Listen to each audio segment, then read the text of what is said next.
Good morning! We got it hooked up.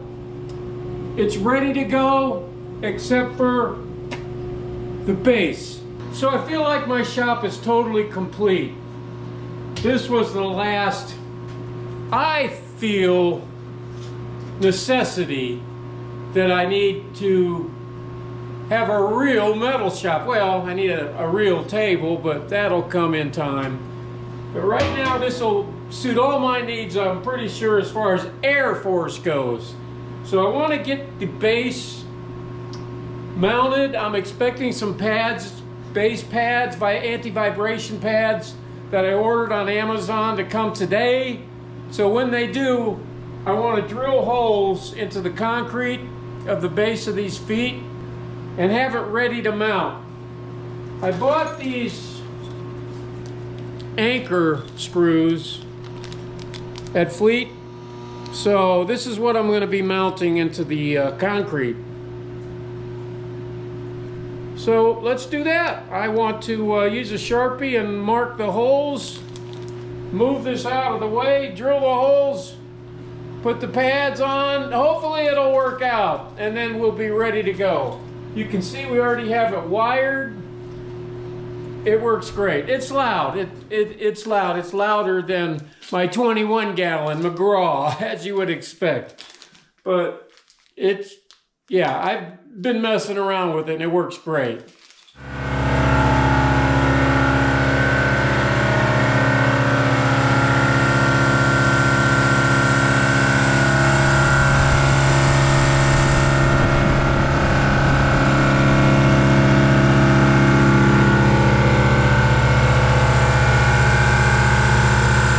So this is exactly the position I want it to be. It's at least a foot away from the back wall, the engine is, which according to the owner's manual said it should be at least that far from the wall. So let's take a Sharpie and let's mark the center of these holes out. Well, let's just mark the whole things. And then we'll get to the center once we move it out of the way.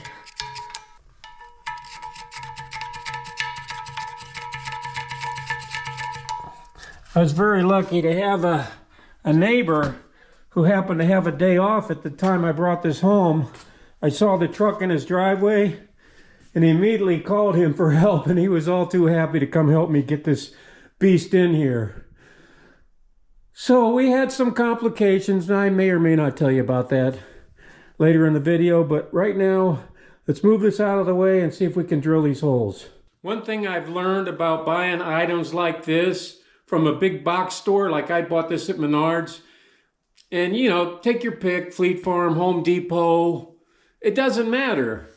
You have to do your homework before you go there, because chances are the people at the big box stores don't know anything about what it is they're selling. You can't really expect them to either. I mean, could you imagine the amount of classes they'd have to go through to learn every single piece of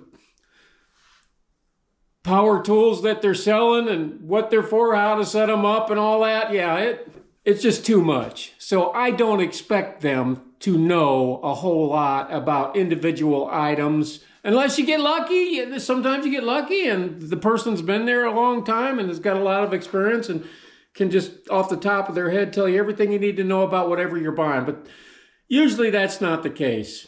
So that was not the case when I picked this up, and I don't blame any of them. But they did, in a pinch, come through for me at Menards. Okay? And let me real quickly, before I start drilling this, tell you what I'm talking about. At first, they had told me that this come with everything you needed, and I didn't need anything else, that it came with everything. Well, when I got it home, that wasn't the case. It did not come with any of this. And I kind of probably butchered this, but I made it workable. I just went to the plumbing department and picked up plumbing parts in the steel and kind of pieced it all together, because they didn't have the exact part that goes in here to hook up all of this stuff, this dryer and regulator. I would have liked this to have been a little bit shorter, but like I said, this is all they had. So I can change it in the future if I want, but for right now, it's fine. Also, when I got it home, I noticed this was bent. This intake hose, or it's, you know, it's a thin piece of metal. I'm not sure what it's made out of, maybe aluminum or something, but it was bent. It was completely bent, and it was crimped right here. And so, you know, this had a big plastic wrapper on it when I bought it, and we couldn't see it till I got it home. So when I got it home, this thing is heavy, and we dragged it in here. That was bent and crimped and unusable. So rather than taking the whole thing back again, which is kind of like I expected to have to do, dealing with big box stores and management and stuff like that there, I went to Menards and I showed them a picture of the problem with this, and they did make me make another trip, but it was only to bring this back. So I took this piece off, or my neighbor did for me and brought it to me, but they took this piece off and had it. This is the new one that was replaced. They just raped one of the floor models, gave me the good piece, and I took the old one back. So that saved me a lot of headaches loading this thing back up and taking it back again, which was nice. The electricians that, you know, my favorite electricians, they showed up on time. They hooked it up right into the box, which is right next to where I need it. Pew. Which is awesome. And this does have an on-off switch, so I don't have to mess around with anything from the box. So that's cool. Let's start drilling. Fortunately, I have enough slack in here. The electricians were really smart to do that, so they knew I'd probably have to move it and put a base on, an anti-vibration base.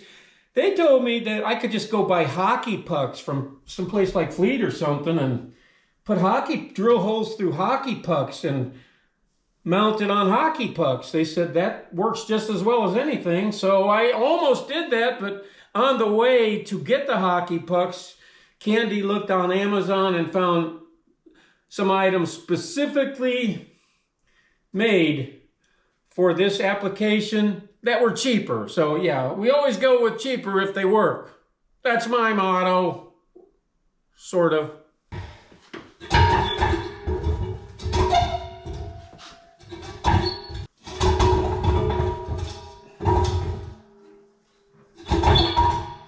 All right, I think I can get in there.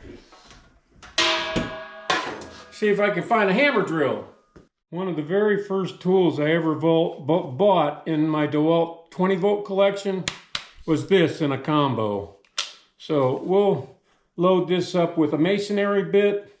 We'll start off with the drill, and then we'll switch it to get it started. We'll start off with the drill portion of it, and then we'll switch it to the hammer once we get it started. I think that's how you do it. I read that somewhere.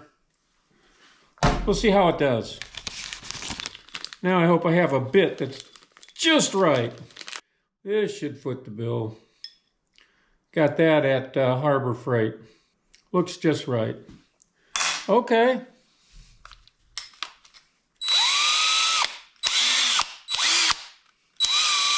So it's pouring snow again, which is badass. I'll be able to break out the old Husqvarna new snowblower that Candy got.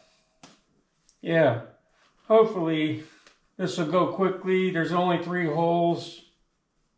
I haven't drilled into concrete in over 20 years. See how it goes.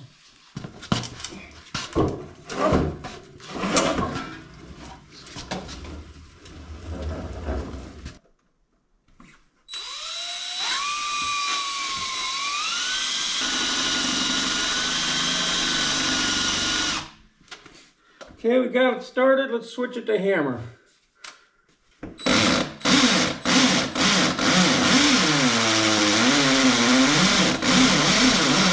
I think I'm gonna need some ear protection.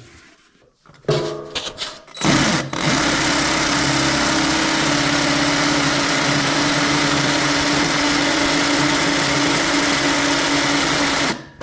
think I'm gonna need the vacuum cleaner too.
Okay, we got all 3 holes drilled.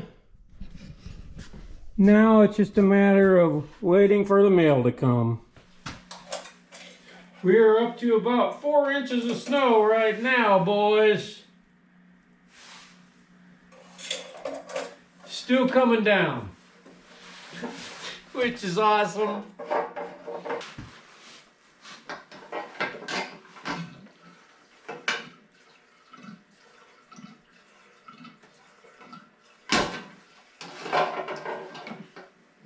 Boy, I hate these freaking gas cans. Dang it.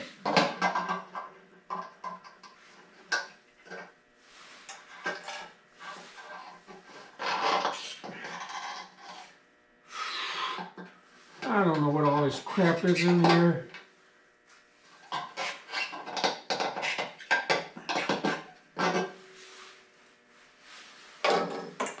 Get rid of it. It ain't served no purpose.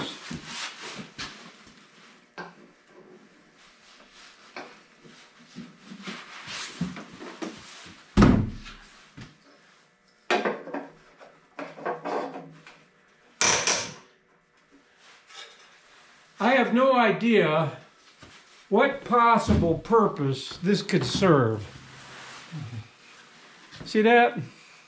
That looks like there was a filter or something in there, but there isn't one. So I don't know. Maybe there is one, but it's stuck in the gas tank somewhere.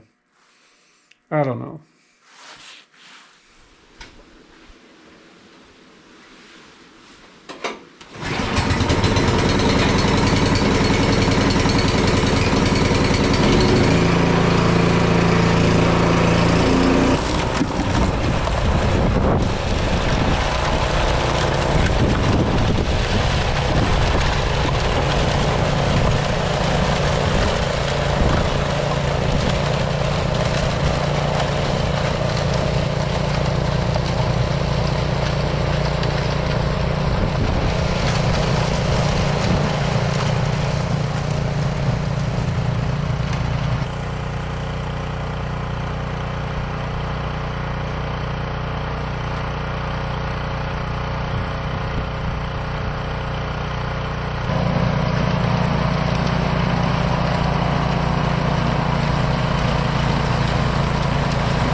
Now I'm clearing the snow right now using this brand new Husqvarna snowblower, which I really, really love. It rocks. It totally rocks. I'm clearing it now, even so much so as knowing that I'll probably have to do it again tomorrow because more snow's on the way. Even as I speak, there's probably, my guess would be another 2 inches of snow on every place that I'm clearing today. It's true, but I love it. I so love it. You know, having lived most of my life in the desert, this is so refreshing, so relaxing. It calms me. I like clearing snow. I like driving in snow. We drive long distances in snow. Yesterday we drove out to Pillager. That's about a 45-minute to an hour drive. And we went out there because we're trying to find a different sort of veterinarian for our puppy, Snoopy, and our cat, Charlie Brown and Snoopy, that's right. We're trying to find someone that doesn't always want to stick a needle in them every time you show up, or give them some kind of, it's like a person, you know, every time you show up to the doctor looks in this little iPhone computer into what he thinks you probably should take the rest of your life, and then prescribes it. It seems like that's the same way with veterinarians these days, and that was like that with our last dog. And I sort of always believe doctors. I mean, the way things are these days, I just kind of don't anymore. I don't really trust them. So I was looking for something different. Or I shouldn't say I should say Candy, because she's the one that did it. She found a traditional / holistic veterinarian out in Pillager. It's, you know, someone that also gives veterinary care the traditional way and vis-a-vis vaccines and things like, you know, the people want, because we're talking animals here, we're not talking people, and the non-traditional way, holistic care for your animal that doesn't involve constantly injecting them with various vaccines and things of that sort, is more along the lines of healing any problem your pet has through natural items that you can find in nature. In other words, don't feed them Purina or any of them big name brand dog foods. That was the first speech we got. Stay away from them. Don't feed your dog that crap. It gives them cancer and it shortens their life expectancy. Well, I'm reading between the lines. I'm not so sure the vet actually said that, but that's the way I took it. And she's right. And this, having traveled out here and met this vet and other vets that I've